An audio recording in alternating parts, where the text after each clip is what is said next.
Hey, everybody, welcome to this episode of the Disc Golf Answer Man. Next question comes from James Shook. What's up, Disc Golf Answer Man crew? My name is James. I'm a longtime listener, first-time caller. First of all, I want to say I love seeing all the Kalos that I sent you being put to use. I feel like I see them in almost every video, and that's awesome. So I'm stoked you guys are loving those. Now to my question is... Well, first, before we start, I want to make sure we mention that, like, Robert has one on. I have them in my bag.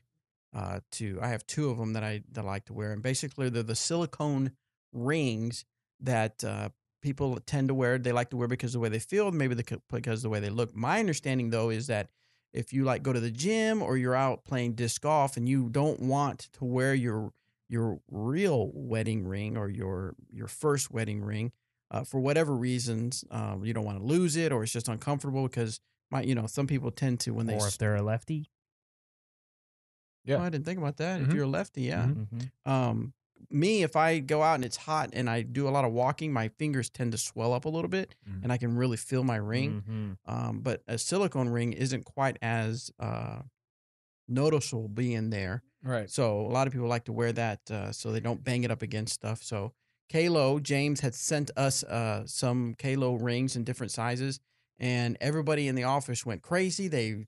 I sent out a message on our little message thing, and everybody swarmed around the boxes and grabbed a couple, and it's been really cool. I know Denise had one that she wore on her toe as a toe ring, and then went kayaking and lost it in the mud. Yes, but she did reach out, and he's taking care of her. He's taking care of her because I know she really liked that on her toes. Yeah, I know too.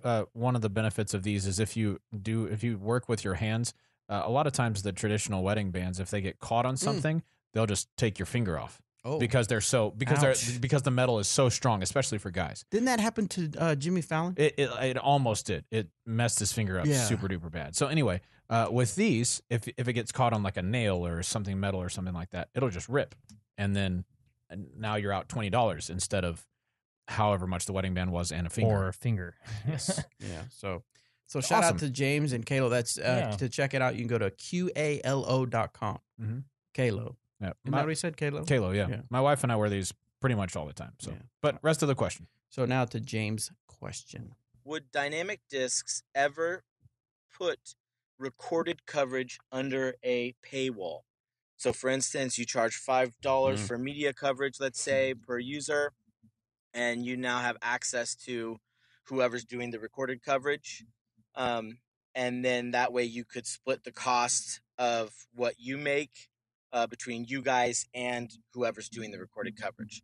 What are your thoughts on that? My initial thoughts are that it's going to be hard to do because there's so much free stuff out there. I go back to my experience with disc golf media. When I first started, DVDs were the thing. And the big one was Clash. The Clash. What were they called? They were called. It was just Clash. No, it was the Clash, and then it was Clash. I have a bunch of those actually. Oh yeah, Clash. Whatever. So I have a few of those at home. He participated in a couple of those. Yeah, I have one of those. Yeah. Billy Crump produced those and filmed those, and those were the big thing. And so I would start following Dynamic Disc and go to their tournaments, and I would do lead round coverage, and I would produce DVDs, and I think I had 4 or 5 of them. And at first they did really well, but then what started happening is all of a sudden people started putting their stuff on YouTube for free. Yeah, $0. $0. So that really affected me. And so then I started charging. I used to put them up onto a paywall type thing where it was a video service where you could charge whatever you wanted, and they take a percentage, you get a percentage. And I would charge like $1.99, or I would charge 99 cents, and that worked for a little bit. And then the free YouTube stuff really started getting big time, and you couldn't do it anymore. You couldn't do pay. So that would be my only thing. Now, of course, now you have Patreon where people like Jomez and Central Coast and Terry Miller they put the coverage out there for free. They say if you want to support us, you can, and we'll give you some stuff that only you are able to see, or you can see stuff earlier. Mm-hmm. What's that fan noise? I think that's just the air conditioning right here. Wow, I've never noticed it before. I'm sorry, I didn't mean to interrupt it with that fan noise, but so I don't see it ever reverting back to a tournament coverage with a paywall. Yeah, I mean, it's like there are a lot of places going to something like that. You know, Netflix is like that, Hulu's like that, ESPN Plus is going to be like that now. I think it's like $5 a month or something.